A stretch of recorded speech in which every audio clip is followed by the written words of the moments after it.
O canal Pensando Direito é um canal que é para tratar de questões relacionadas à cidadania, à questão ética em geral, à questão moral em geral, mas principalmente quando se trata de questões relacionadas à institucionalidade, ele é para ser um canal para falar de questões de Estado, questões que são permanentes. E hoje nós vamos tratar especificamente de um tema que tem preocupado muito, tem sido tratado às vezes como se fosse uma questão de natureza econômico-financeira, mas é de natureza eminentemente social. É preciso entender a natureza dos precatórios, a razão de tanta discussão e, pior, os problemas relacionados à manipulação de direitos. O que são os precatórios? Os precatórios são uma dívida do Estado para com o cidadão.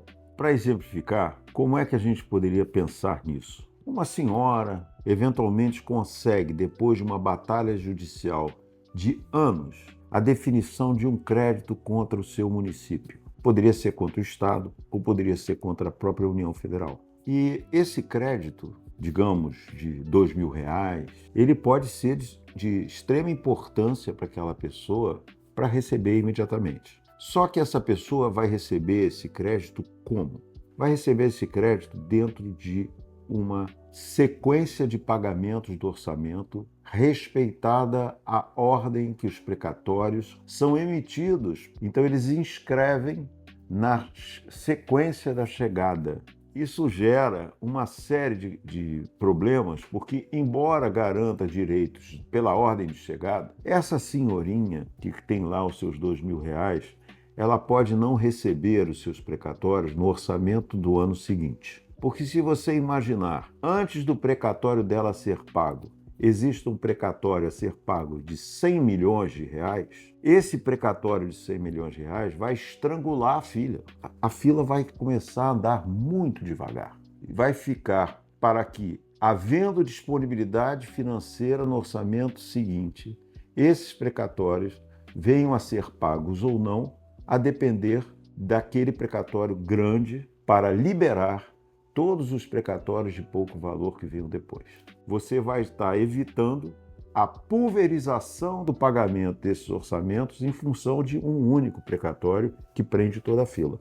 E, lamentavelmente, as soluções econômicas para lidar com este problema, elas são soluções que, em vez de diminuir a desigualdade social, elas intensificam, porque elas têm favorecido tremendamente a negociação dos precatórios. Todas as consequências, todas as reformas constitucionais, as emendas constitucionais foram feitas em torno dos precatórios para regular se vai pagar em percentual, se vai pagar não sei o quê, se paga assim, se paga assado. Todos os partidos, da direita, da esquerda, do centro, de onde você quiser, todos os partidos têm regulado a questão dos precatórios do ponto de vista exclusivamente financeiro e não do ponto de vista social. Então, a senhorinha que precisa daquele dinheiro para pagar uma dívida, o que ela faz? Ela acaba vendendo esse precatório por descontos que chegam a 70% ou 80% do valor da dívida.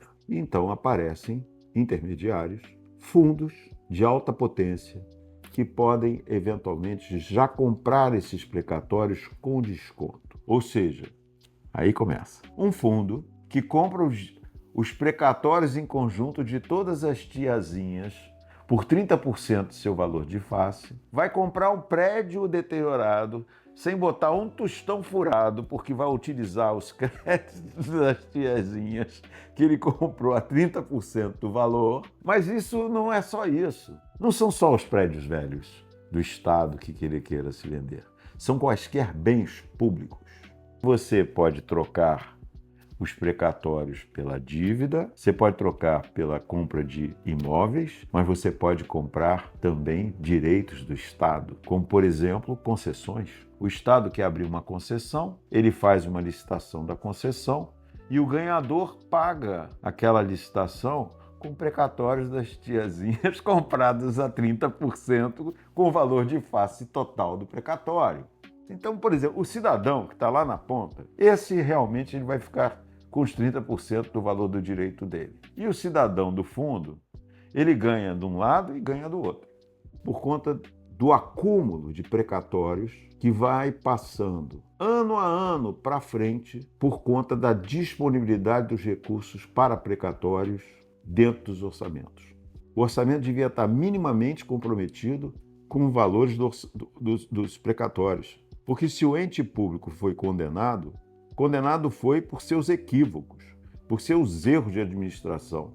E não pode, evidentemente, depois de batalhas de anos, um precatório que era para se receber num ano, ele pode levar 2, 3, 4, 7, 10 anos para ser recebido. Essa é uma lógica que não se pode considerar. Porque, por exemplo, entre os entes privados, quando existe uma dívida e aquele ente devedor não consegue pagar, o que se faz é a penhora dos bens do devedor, o valor que for. Se eu não tenho condição com a minha renda de pagar uma dívida minha, meus bens vão ser penhorados.